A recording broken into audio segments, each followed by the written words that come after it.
Topaz is a 1969 spy thriller film by Alfred Hitchcock.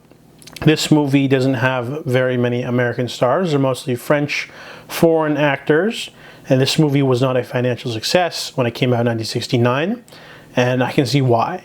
This movie is a 2.5-hour spy film with a couple of interesting sequences, like a spy scene in Cuba, interesting stuff in Cuba.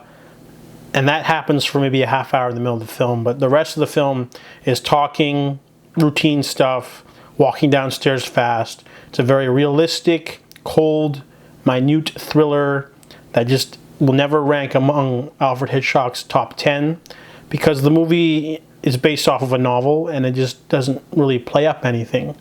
You know, there's the whole political aspect of, Russia helping Cuba, spies, French spies, American spies, people running around doing things, but overall the movie is just very stiff.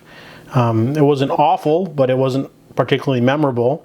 There's a couple of interesting cinematography shots in there, but overall Topaz is a very cold film. Not cold, it's just very uninteresting. It's just a movie that, has very routine moments. There's no highs or lows. It's just an American spy helps a French spy find out things, and then they do.